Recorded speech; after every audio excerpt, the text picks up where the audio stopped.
গত কয়েক মাসে গন্ডাছড়া ও রানীর বাজার সহ বেশ কয়েকটি জায়গায় হিংসাত্মক ঘটনা সংঘটিত হয়েছে।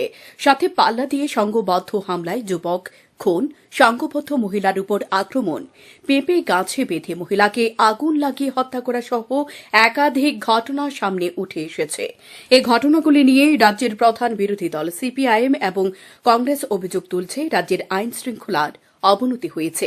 এমনটা অভিযোগ নিয়ে যখন বিরোধীরা মাঠ ঘাট গরম করছে, তখন পাল্টা জবাব দিতে প্রস্তুত হলেন মুখ্যমন্ত্রী তথা রাজ্যের স্বরাষ্ট্রমন্ত্রী ড মানিক সাহা। সোমবার সকালে মুখ্যমন্ত্রী রাজ্য পুলিশের সদর কার্যালয়ে যায়। গার্ড অফ অনার দিয়ে মুখ্যমন্ত্রীকে স্বাগত জানানো হয়। মুখ্যমন্ত্রী রাজ্য পুলিশের মহানির্দেশক, আইন শৃঙ্খলা বিভাগের আইজি, সমস্ত জেলার পুলিশ সুপার সহ উচ্চপদস্থ পুলিশ আধিকারিকদের সাথে বৈঠক করেন।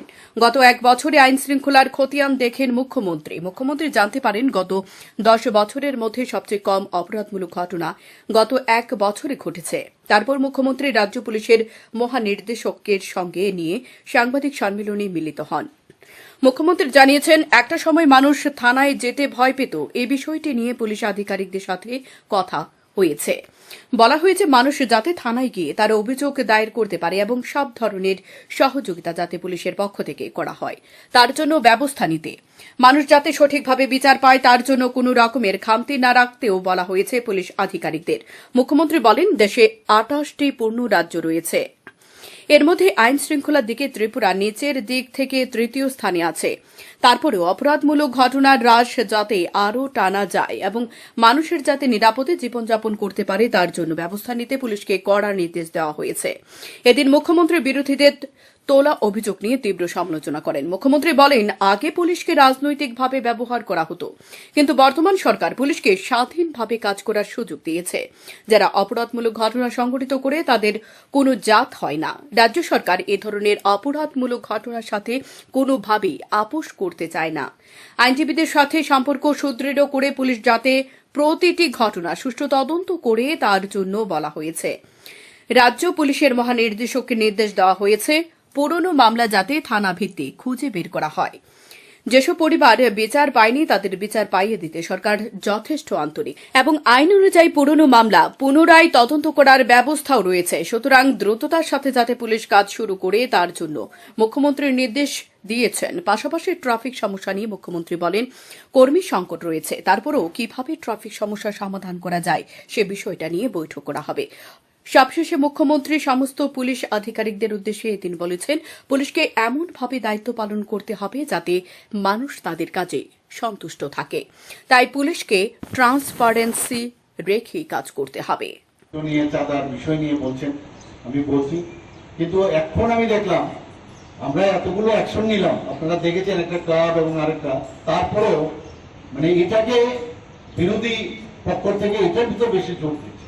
আমরা বারবার বলছি এটা একটা উৎসবের বিষয়, একটা সামাজিক বিষয়, আমরা কিন্তু বারবার, আমি নিজেও বলেছি, কিন্তু এটাকে এমনভাবে হাইলাইট করছে যে ত্রিপুরাতে যেন আইনের শাসন নেই এরকম একটা অবস্থা।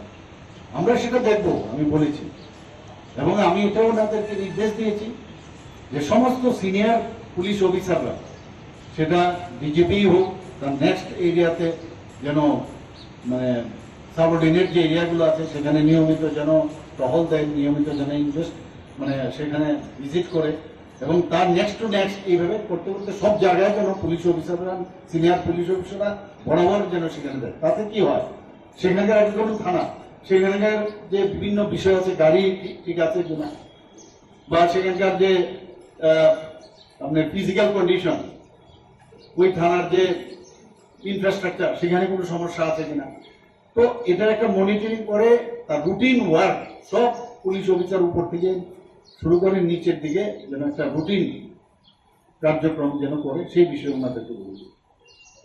আমরা ফ্রি হ্যান্ড দিয়েছি, কোথাও ইন্টারফেয়ার করি না, সেটাও আমি জোর দিয়েছি।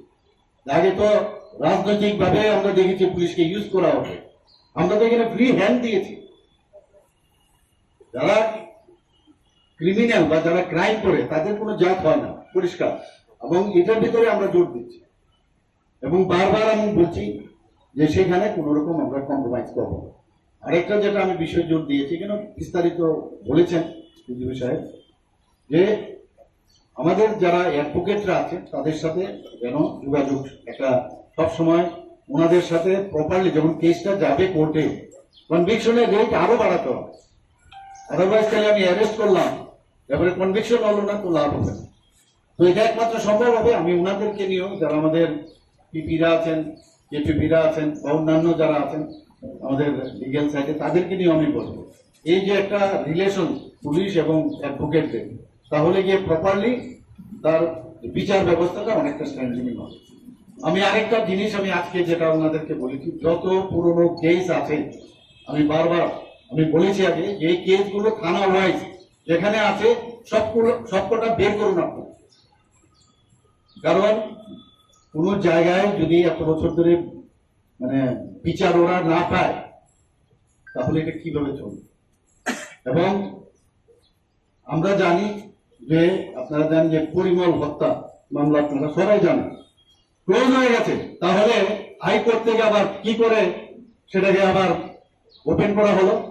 ওপেন করার আইন আছে, সেটা আইন অনুযায়ী হবে, আমরা ওপেনিং করতেই পারি। এটা একটা ভুল বার্তা, ওপেন করা যাবে না এরকম না।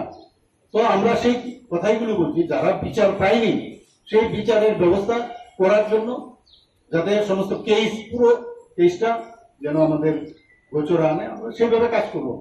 যেটা বলেছি সেটা আমরা করবো। আজকে সেই বিষয়গুলো বলা হয়েছে। ট্রাফিকের বিষয়ে আজকে কথা বলেছি। ট্রাফিকের সারা ভারতবর্ষ না, শুধু পৃথিবীর বহু জায়গায় ট্রাফিকের সাংঘাতিক অবস্থা। কারণ যেভাবে বিকেলসের এক্সপোজার হয়েছে সমস্ত জায়গায় একই সমস্যা। আমাদের ত্রিপুরাতে আমরা যে অবস্থা আছে তার মধ্যে কেন না আমরা মানুষকে রেহাই দেব? আমাদের যা সমস্যা আছে, আমি ট্রাফিক পুলিশকে, ওদের ম্যান পাওয়ারও কম আছে, এবং পুলিশকে এবং আমাদের যে অ্যাডমিনিস্ট্রেশন সেটা নিয়ে আমরা সবাই মিলে বসে একটা আমাকে বলছে রেডি করেছে ওনারা, আমি বলেছি আমরা বসবো, বসে কিভাবে ট্রাফিক নিয়ন্ত্রণ করা যায়, শুধু আগরতলা না অন্যান্য জায়গায় অন্যান্য শহর আমাদের ত্রিপুরা, সেখানেও যাতে আমরা করতে পারি সেই বিষয়ে আমি বলি। পাশাপাশি মুখ্যমন্ত্রী বলেন, আসন্ন দুর্গাপূজায় যাতে মানুষ শান্তিপূর্ণভাবে পুজো উপভোগ করতে পারে তার জন্য পুলিশকে বলা হয়েছে সব ধরনের নিরাপত্তার ব্যবস্থা যাতে রাখা হয়। শ্যামদন টিভি।